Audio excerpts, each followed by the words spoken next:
بسم اللہ الرحمن الرحیم۔ شروع اللہ کے نام سے جو بڑا مہربان اور نہایت ہی رحم کرنے والا ہے۔ تمام حضرات سورہ فاتحہ اور درود پاک پڑھ لیں۔ اعوذ باللہ من الشیطان الرجیم، بسم اللہ الرحمن الرحیم۔ الحمد للہ رب العالمین الرحمن الرحیم مالک یوم الدین، ایاک نعبد وإياك نستعين، إياك نعبد وإياك نستعين، إياك نعبد وإياك نستعين، اهدنا الصراط المستقيم صراط الذين أنعمت عليهم غير المغضوب عليهم ولا الضالين آمین۔ درود پڑھیں۔ اللهم صل على محمد وعلى آل محمد كما صليت على إبراهيم وعلى آل إبراهيم إنك حميد مجيد۔ اللهم بارك على محمد وعلى آل محمد كما باركت على إبراهيم وعلى آل إبراهيم إنك حميد مجيد۔ اللہ کریم نے قرآن پاک میں فرمایا کہ میری رحمت سے مایوس نہ ہو، اور حکم ہوا کہ جن دلوں میں کفر ہے وہی لوگ اللہ کی رحمت سے مایوس ہو جاتے ہیں۔ اللہ کے پیارے نبی حضرت محمد رسول اللہ صلی اللہ تعالیٰ علیہ وسلم نے ہمیں درس دیا، یہ سبق پڑھایا کہ مایوس ہونا، نا امید ہو جانا، یہ کفر ہے، یعنی جھوٹ ہے۔ کفر کے معنی جھوٹ ہے، اور اسلام نے پوری دنیا کے لوگوں کو یہ طریقہ عطا کیا کہ حالات جیسے کیوں نہ ہوں، لیکن کبھی دل کے اندر نا امیدی نہیں لے کے آنی چاہیے۔ بہت سارے لوگ آج کے دور میں اس حد تک نا امید ہوتے ہیں، وہ سمجھتے ہیں کہ ہم خودکشی کر لیں۔ آئے دن اخبارات میں آپ نے پڑھا ہوگا کہ بہت سارے لوگ خودکشی کر لیتے ہیں۔ اپنے آپ اپنی جان کو ختم کرنا اللہ کے نزدیک پسندیدہ عمل نہیں ہے۔ اسلام نے اس کو حرام قرار دیا۔ شریعت نے کہا کہ خودکشی کرنا حرام۔ بہت سارے لوگ خودکشی کی طرف جب جاتے ہیں تو یہ نہیں سمجھتے کہ یہ کام بزدلی والا کام ہے، اور بزدل بندہ جو ہوتا ہے، جو بندہ ڈرپوک ہوتا ہے، بزدل ہوتا ہے جو انسان، چاہے وہ مرد ہو یا عورت ہو، بوڑھا ہو بچہ ہو، وہ زندگی میں کچھ کر نہیں سکتا، وہ کامیاب نہیں ہو سکتا۔ کامیابی کی پہلی شرط یہ ہے کہ یقین کا ہونا۔ اسلام میں بھی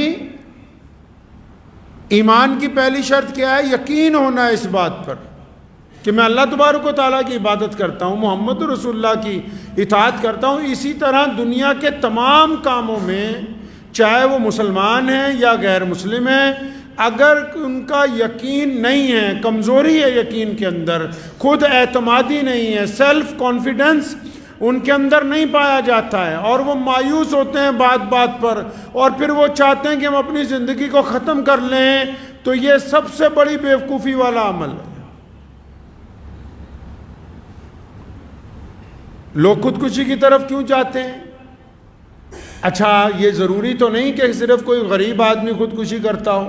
آپ نے پڑھا ہوگا اخبارات میں، بڑے بڑے امیر لوگ، بڑے بڑے کروڑ پتی لوگ، بڑے بڑے ہیرو، بڑے بڑے ادیوگ پتی، بہت بڑے بڑے، آج پیچھے خبر آئی کہ ایک دو علماء نے خودکشی کی۔ تو یہ عمل ہے، ایسا ہو کیوں رہا ہے؟ یہ وہ دردناک حقیقت ہے جس کے اوپر ہم ذکر کرنے کے لیے تیار نہیں ہیں، گفتگو نہیں کر رہے۔ معاشرے میں ایسا کیسے ہو سکتا ہے؟ یہ معاشرہ کوئی بھیڑ بکریوں کا معاشرہ تو نہیں ہے نا کہ ریوڑ میں سے ایک دو کم ہو جائیں تو کوئی افسوس کا اظہار نہ کیا جائے. ہر ایک جان قیمتی ہے. یہ بات کی بات ہے کون مسلمان ہے، کون ہندو ہے، کون سکھ ہے، کون عیسائی ہے، کون دلت ہے، کون جینی ہے. اللہ نے فرمایا کہ پوری کائنات میرا کنبہ ہے، اور محمد رسول اللہ نے فرمایا جب لوگ انسانوں کے پیروں میں بیڑیاں ڈالتے تھے، ہاتھوں میں ہتھکڑیاں ڈال کے غلامی کرواتے تھے، تو میرے کریم رسول نے اعلان کیا تھا کہ کسی ماں نے کسی بچے کو غلام پیدا نہیں کیا. ہر ایک جان قیمتی ہے، ہر ایک جان کی عزت ہے، ہر ایک کو اللہ نے عزت نفس کے ساتھ پیدا کیا. کسی کو کوئی اختیار نہیں ہے کہ وہ دوسرے کے اوپر ظلم کرتا پھرے. لوگ خودکشی کی طرف کیوں جاتے ہیں؟ پہلی غلطی تو بذات خود خودکشی کرنے والوں کی یہ ہے کہ ہم لوگوں نے آج کل ایک اپنی دنیا بنا لی ہے. یہ آپ کے ہاتھ میں مشین ہے، میں اکثر اس کو جھوٹ بولنے کی مشین کہتا ہوں، جس کو موبائل کہتے ہیں. اس نے ایسے سافٹ ویئر ڈیولپ کر دیے ہیں. جھوٹ بولنے کی مشین اس لیے کہتا ہوں کہ آپ کے گھر سے فون آئے گا کہاں ہو، اگر آپ لدھیانہ میں، آپ کہہ دیں گے نہیں میں جلندھر میں ہوں.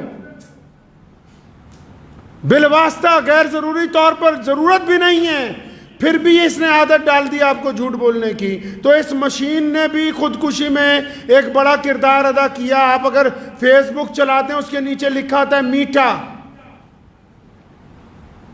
پتہ ہی نہیں ہوگا کئیوں کو، نہیں جی ہمیں تو ایک اچھا ملٹی میڈیا موبائل چاہیے، اور ایک بس ہمیں تنہائی چاہیے، ہمیں 24 گھنٹے انٹرنیٹ چاہیے. ہم کیا کر رہے ہیں، ہماری اولاد کیا کر رہی ہے، ہمارے بھائی کیا کر رہے ہیں، ہمارے بچے کیا کر رہے ہیں، ہمارے گھر میں کیا ہو رہا ہے، ہمارے اسکول میں کیا ہو رہا ہے، ہماری دکانوں میں کیا ہو رہا ہے. ہر بندے نے اپنی ایک الگ دنیا بسائی.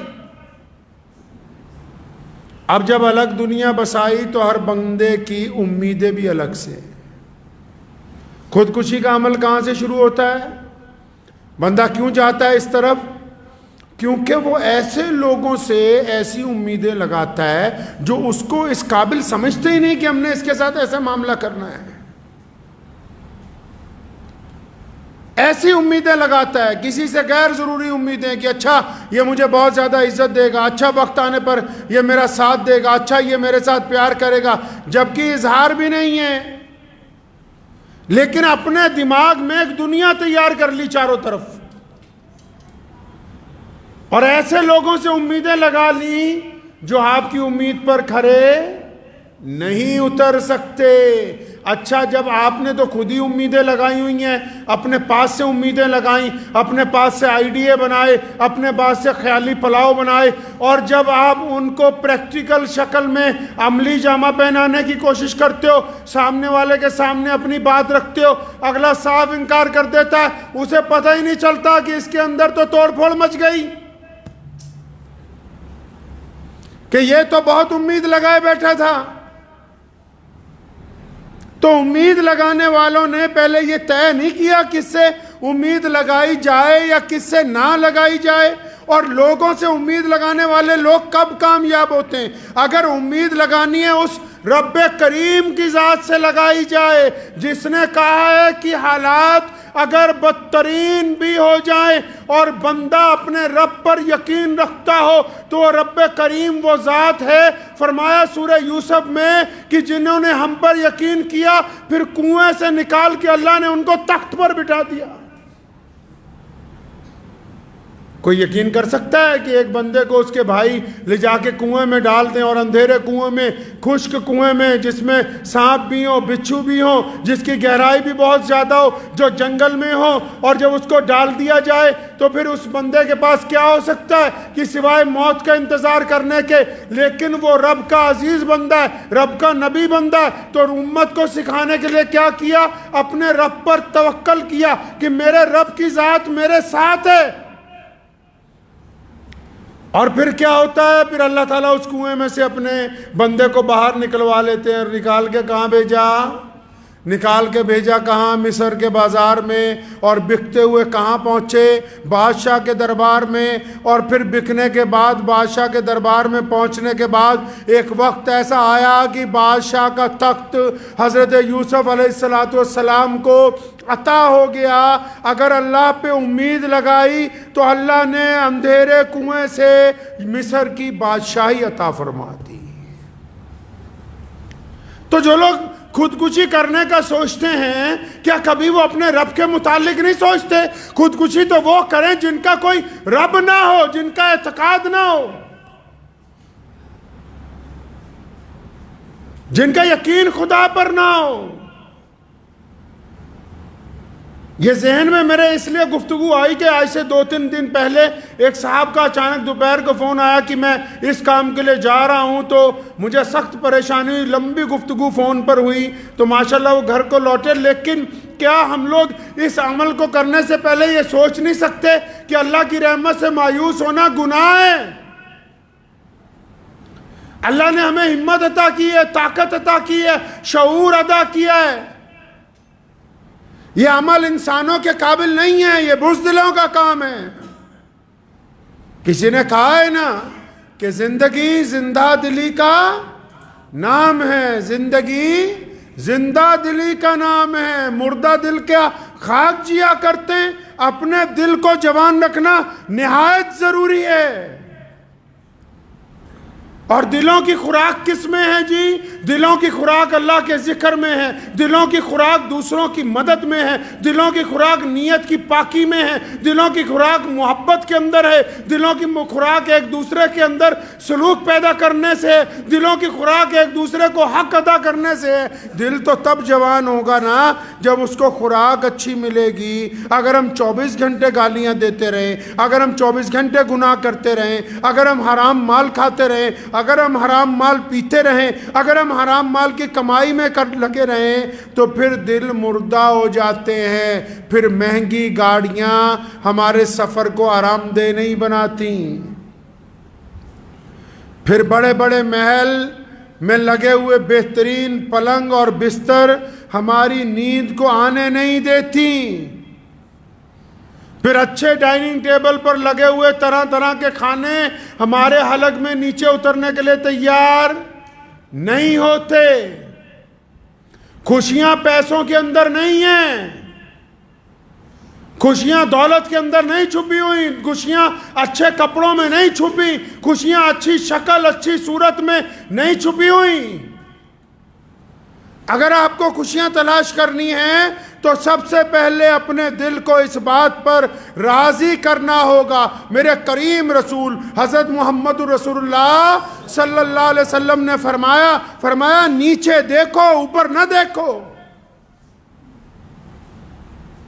اپنے سے نیچے دیکھو۔ کتنے ایسے لوگ ہیں جن کو 2 وقت کی روٹی میسر نہیں ہے، کتنے ایسے لوگ ہیں جو اپنے پاؤں پر چل نہیں سکتے، کتنے ایسے لوگ ہیں جن کی آنکھوں میں روشنی نہیں ہے، کتنے ایسے لوگ ہیں جن کے کانوں کو سننے کی طاقت نہیں ہے، کتنے ایسے لوگ ہیں جن کے پاس زبان چلانے کے لیے طاقت اللہ نے نہیں دی ہے، کتنے ایسے لوگ ہیں جو اعمال کے لحاظ سے کردار کے لحاظ سے دنیا سے منہ چھپاتے پھرتے ہیں۔ کیا یہ اللہ تبارک و تعالیٰ نے آپ پر کرم نہیں کیا کہ اللہ نے اچھی زندگی عطا فرمائی اور مہلت دے رکھی ہے؟ اللہ نے مہلت دے رکھی ہے، ہمیں وقت دیا ہوا ہے۔ اور جو لوگ خودکشی کرنا چاہتے ہیں وہ صرف خود ہی خودکشی کرنا نہیں چاہ رہے، وہ بھی سنیں جو ان کے ساتھی ہیں، جو ان کے ماں باپ ہیں، جو ان کے دوست ہیں، جو ان کے بھائی ہیں، جو ان کے ساتھ کاروبار کرتے ہیں۔ اگر کسی کو بچپن سے آخر تک روز کہتے رہو گے کہ تو نکما ہے تو اس کے دل میں بات بیٹھ جائے گی۔ اگر روزانہ کسی کی برائی کرتے رہو گے اس کے دل میں بزدلی آ جائے گی۔ اگر روزانہ کسی کی ہمت توڑتے رہو گے تو اس کے دل کے اندر بزدلی پیدا ہو جائے گی۔ تو یہ جو بندہ جا رہا ہے، یہ جو عورت، یہ جو مرد، یہ جو بچہ خودکشی کے لیے راضی ہوا، یہ اکیلا راضی نہیں ہوا، اس کے چاروں طرف جو لوگ ہیں ان کا کردار بھی اس میں شامل ہے۔ اس کی خودکشی میں وہ لوگ شامل ہیں جن کی زبانوں نے اس کو تانا دیا، جن کے کردار نے اس کے دل کو مجروح کیا۔ کیا ہی اچھا ہوتا کہ ہم مرنے والے کا ساتھ دیتے، خود بھی جیتے اور اس کو بھی زندگی کا راستہ عطا کرتے۔ زندگی اللہ تبارک و تعالیٰ کی نعمت ہے، یہ ایک دفعہ ملتی ہے۔ یہ جسم اللہ کی امانت ہے، اس کے ساتھ کھلواڑ کرنے والے لوگ قیامت والے دن پکڑے جائیں گے۔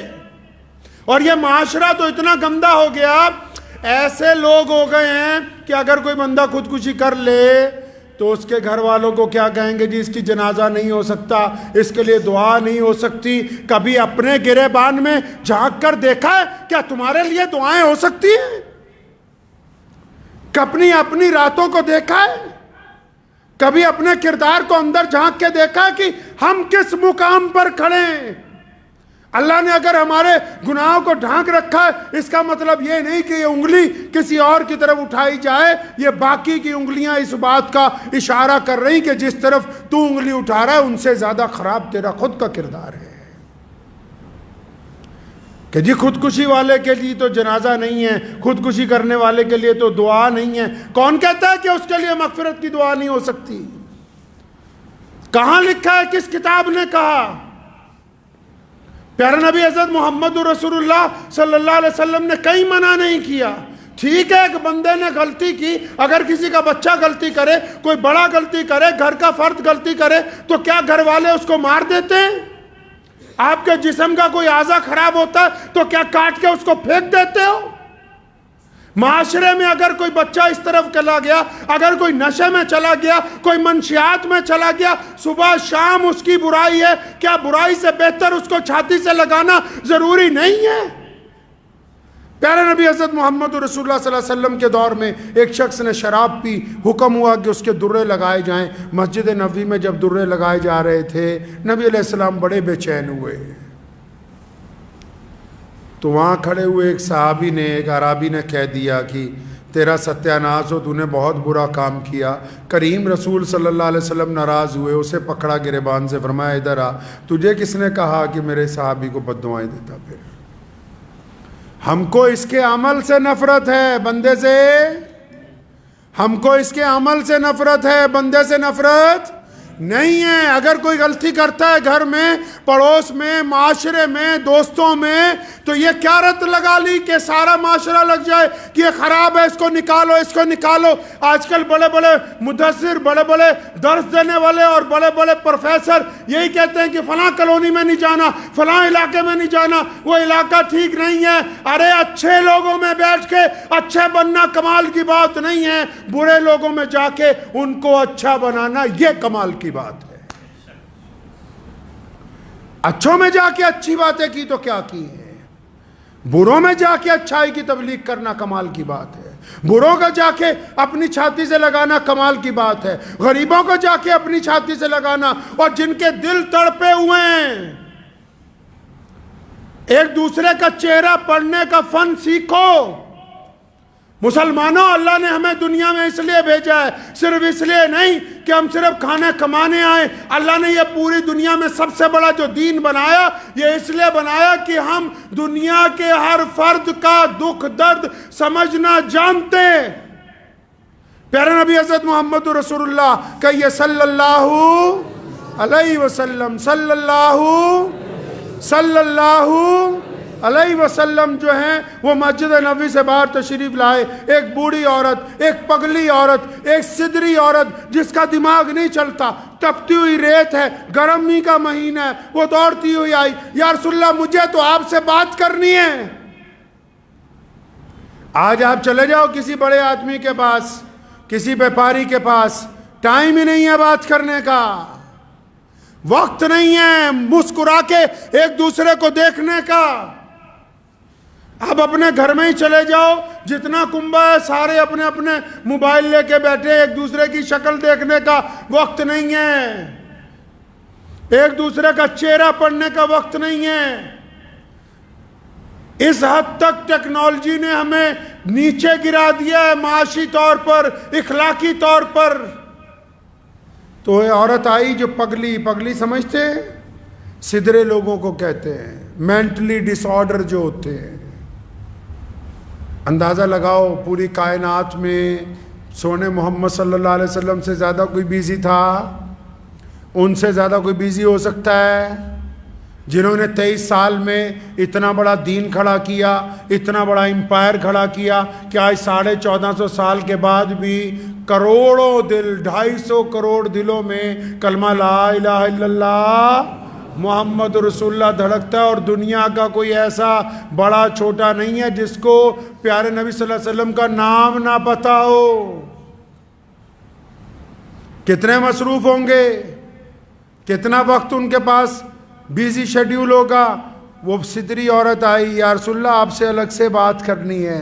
تو کریم رسول نے کیا فرمایا ہاں بی بی بتاؤ. تو کہنے لگی یہاں نہیں، تھوڑا سائیڈ پہ آ جاؤ. نبی علیہ الصلوۃ والسلام کو ایک طرف لے گئی، ریت کے اوپر بیٹھنے کے لیے کہا. آپ صلی اللہ علیہ وسلم بیٹھ گئے. تو اس نے کہا یا رسول اللہ میں یہاں مدینے میں رہتی ہوں نا، میں گلیوں میں جب پھرتی ہوں یہ بچے مجھے تنگ کہتے ہیں، پاگل کہتے ہیں، کچھ میرے پتھر مارتے ہیں، آپ ان کو منع کیجئے، میرے ساتھ ایسا نہ کریں.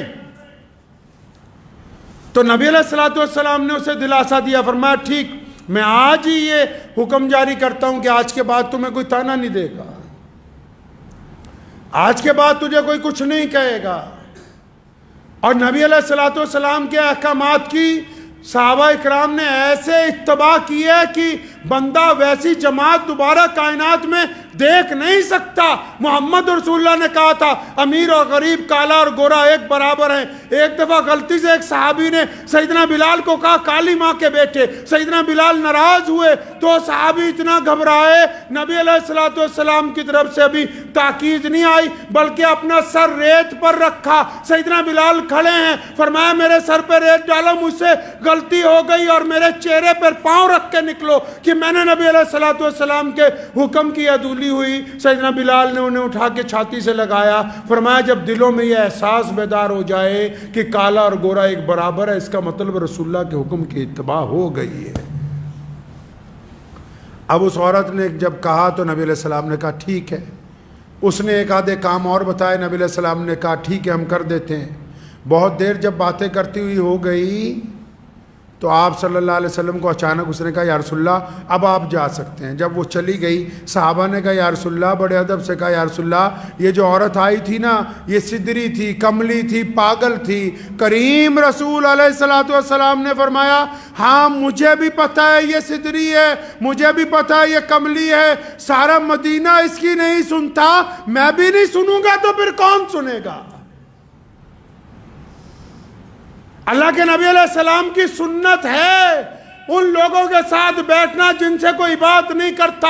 یہ رسول اللہ کی سنت ہے ان بوڑھے مرد عورتوں کے ساتھ بیٹھ کے چند لمحے گزارنا جن کے ساتھ کوئی بات نہیں کرتا. رسول اللہ کی سنت ہے سدروں کی بات سن لینا جن کی کوئی سننے کے لیے تیار نہیں ہے. مسلمانوں ہمارا یہ کام بنتا ہے کہ جتنے دکھی دل ہوں، جتنے درد مند لوگ ہوں، اگر وہ ہمارے ساتھ بیٹھ کے اپنا دکھ درد سنانا چاہیں تو ہم ان کا دکھ درد سنیں گے. تو یہ رسول اللہ کی سنت ہے. یاد رکھیں کہ اگر آپ کے رویے سے کوئی خودکشی کرتا ہے تو قیامت والے دن پوچھ ہوگی. کئی ظالم یہ سوچتے ہیں نا کہ ہم جتنا ظلم کرتے ہیں رسی ڈھیلی ہے، ہم نے کسی سے زیادتی کی تو اللہ کی طرف سے پکڑ نہیں آئی، ہم نے کسی کا مال چھینا اللہ کی طرف سے پکڑ نہیں آئی، ہم نے کسی سے ٹھگی ماری اللہ کی طرف سے پکڑ نہیں آئی، ہم نے کسی سے زنا کیا اللہ کی طرف سے پکڑ نہیں آئی. ایسی بات نہیں ہے کہ اللہ کی طرف سے پکڑ نہیں آئی. اللہ تعالیٰ نے ظالم کی رسی ڈھیلی چھوڑ رکھی کہ کر لے جتنے گناہ کرنے ہیں. جس دن رسی کھچ جائے گی کوئی بچانے والی طاقت ہوئے گی نہیں. ہمیں اس بات پر کیا توجہ نہیں دینی؟ کیا ان نمازیوں کو ضرورت نہیں ہے؟ کیا ان دیندار لوگوں کو ضرورت نہیں ہے کہ وہ چاروں طرف نگاہ دوڑائیں کہ کتنے لوگ ایسے ہیں جو مایوس ہو کر مسجد میں آ رہے ہیں، کتنے لوگ ایسے ہیں جو مسجد کے باہر مایوس کھڑے ہیں؟ کتنے عزیز و اقارب ایسے ہیں جو صرف اس انتظار میں ہیں کہ کاش تم ان کی غلطی کو معاف کر دو. کتنے ایسے دوست ہیں, کتنے ایسے یار ہیں, کتنے ایسے پرانے متر ہیں جو اس انتظار میں کہ بس ایک دفعہ ہماری غلطی کو معاف کر دے, ہمیں اپنی چھاتی سے لگا لے, اور ہم اتنے بڑے ظالم بنے ہوئے کہ نہیں ہم تو کچھ نہیں کرنے والے, کل قیامت والے دن اللہ کے آگے حساب رکھیں گے. جو حساب اللہ کے آگے آ جائے گا وہ تکڑی پھر پورا پورا تولتی ہے, وہاں بچنے کی کوئی امید نہیں ہے. اس لیے پہلے اپنے معاملات کے اوپر توجہ دیں, مایوس لوگوں کی امید بنیں, امید توڑنے والے مت بنیے, غریب لوگوں کا سہارا بنیے, ان کو دھتکارنے والے مت بنیے. اپنے گھر میں اپنے رویے کے ساتھ لوگوں کے درمیان اپنا چہرہ, اپنا رویہ ایسا مت بناؤ کہ تمہاری اولاد, تمہاری بیوی, تمہارے بچے, تمہارا باپ, تمہاری ماں تم سے بات کرتے ہوئے ڈریں. نوٹ کر لو دل کی کاپی پر, جس کے غصے کی وجہ سے اس کے ماں باپ اس سے ڈرنے لگیں, اس سے بات کرنا چھوڑ دیں, وہ جتنی مرضی دعائیں کرتا رہے, جس مرضی بڑے ولی اللہ کے پاس چلا جائے, اللہ کے حضور اس کی کوئی دعا قبول ہو ہی نہیں سکتی. اللہ کے حضور ایسی دعائیں قبول نہیں ہوں گی. جو رشتوں کو توڑنے والے ہوں, نبی علیہ السلام نے حکم فرمایا, جو رشتوں کو توڑنے والا ہے فرمایا ہم نہیں اس کو پسند کرتے. رشتوں کو جوڑنے والوں کو نبی علیہ السلام نے پسند کیا, توڑنے والوں کو پسند نہیں کیا. ہمارا کردار اگر جوڑنے والا ہے تب تو ہم سمجھیں کہ ہمارے لیے بڑی خوش قسمتی کی بات ہے, اور اگر ہمارا کردار رشتوں کو توڑنے والا ہے تو پھر کھوکھلی نمازیں, کھوکھلی تسبیحاں ہمارے کچھ کام آنے والی ہے نہیں ہے. تو ان لوگوں کو تو خاص طور کے کہتا ہوں, جو لوگ یہ سوچتے ہیں دل میں کبھی کبھی کہ ہمارا کچھ نہیں ہو سکتا, ہم آگے نہیں بڑھ سکتے, ہم کچھ نہیں کر سکتے, یہ جو مایوسی اپنے دل میں بٹھا لی ہے, اللہ کا نام لے کے اس مایوسی سے باہر نکل آؤ اور اپنا ٹارگٹ طے کرو, کرنا کیا چاہتے ہو.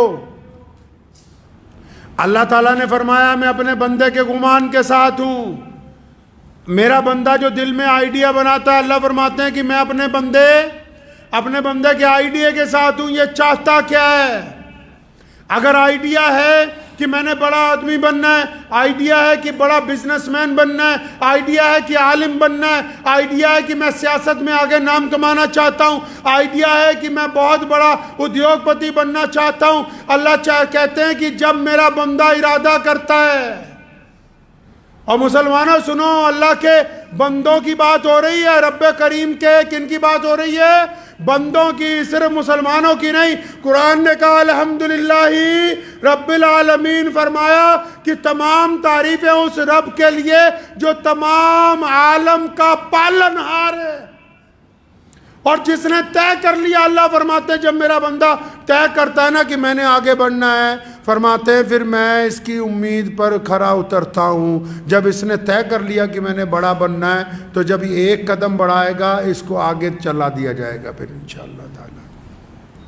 اور اگر ہم نے یہ طے کر لیا کہ بس صبح اٹھے, آرام سے شیڈیول کا کام کرنا ہے, 2 وقت کی روٹی کمانی ہے, اس کے بعد 2-4 چگلیاں کرنی ہے, اور پھر شام کو سو جانا ہے, 2 گھنٹے موبائل دیکھنا ہے, تو جب آپ اپنی قسمت کو اس طرح بنانا چاہتے ہو تو اللہ نے فرمایا کہ جو قومیں, جو لوگ اپنی حالت نہیں بدلنا چاہتے, اللہ تعالیٰ بھی ان کی حالت نہیں بدلنا چاہتے. اپنی حالت کو تبدیل کیجیے اور ان لوگوں کو تلاش کرو معاشرے میں. یہ سنت ہے نبی علیہ السلام کی. ڈھونڈو انہیں جو مایوسی کے اندر بیٹھے ہوئے ہیں, جو خوف زدہ ہیں, جو ڈرے ہوئے ہیں, جو اپنی بیماریوں سے ڈر گئے, جو اپنے کاروبار میں خسارے سے ڈر گئے, جن کے دل میں بزدلی آ گئی ہے, جن پہ گھبراہٹ طاری ہو گئی ہے, جو گھر سے باہر نکلنے کے لیے تیار نہیں ہیں. ڈھونڈو ان کو جو آپ کے قریب ہیں. اگر آپ اپنے قریبی ان لوگوں کو ڈھونڈ کر باہر نہیں لائیں گے, کل قیامت کے دن آپ سے پوچھ ہوگی کہ تم کو اچھی عقل, اچھی صحت, اچھے وسائل اللہ نے دیے تھے، پھر کیا بات ہوئی کہ تم نے اپنے بھائی کو، اپنے پڑوسی کو، اپنے دوست کو مایوسیوں کے خول سے باہر نہیں نکالا؟ کیا بات تھی کہ تم سارا دن اپنی عیاشی میں لگے رہے؟ تمہیں اپنے قریبی لوگ نہیں آئے؟ اللہ کی طرف سے پکڑ ہوگی کل قیامت کے دن۔ تلاش کریں ان کو، کریں گے انشاءاللہ تعالی۔ ان لوگوں کو تلاش کیجئے، اور تلاش کرتے ہوئے مذہب کی اینک، تلاش کرتے ہوئے مذہب کی اینک نہ لگا لینا۔ تلاش کرتے ہوئے پیارے نبی حضرت محمد رسول اللہ صلی اللہ علیہ وسلم کا طریقہ اپنانا ہے کہ اللہ تعالیٰ نے ان کو کائنات کے لیے رحمت بنا کے بھیجا، اور اللہ کریم چاہتے ہیں کہ اللہ کے ہر بندے سے صلہ رحمی کی جائے۔ تو بس تلاش کیجئے اپنے آس پاس ان لوگوں کو جن کے دل میں خیال آتا ہے خودکشی کا، جن کے دل میں خیال آتا ہے کہ میں کچھ کر نہیں سکتا، جو یہ سمجھتے ہیں کہ ہم تو بیکار ہو گئے، چاہے وہ مرد ہیں، چاہے وہ عورتیں، چاہے وہ کسی بھی مذہب سے تعلق رکھتے ہیں۔ آگے بڑھئے، ان کا ہاتھ پکڑیے، اور یقین مان لو اس بات کا کہ اگر آپ کسی کا ہاتھ پکڑ کے اسے اٹھانے لگو گے، اسے سیڑھیاں چڑھانے لگو گے، جیسے جیسے اس کا ایک ایک قدم آگے بڑھتا جائے گا، یقین مانو وہ جب بلندی کی سیڑھی پر چڑھے گا، آپ اس سے ایک قدم آگے اس سیڑھی پر کھڑے ہو گئے، کیونکہ اللہ کسی کا اجر ضائع نہیں کرتا ہے۔ دعا کیجئے اللہ کریم اس بات کی ہم سب کو سمجھ عطا فرمائے، اور ہمیں آس پاس اپنے رہنے والوں پر توجہ دینے کی توفیق عطا فرمائے، اپنا مال آس پاس رہنے والے ضرورت مندوں پہ خرچنے کی توفیق عطا فرمائے۔ اللہ تبارک و تعالیٰ سے دعا ہے کہ اللہ کریم اس گفتگو کو میرے لیے اور آپ سب کے لیے فائدے کا ذریعہ بنا دے۔ وآخر دعوانا ان الحمدللہ رب العالمین۔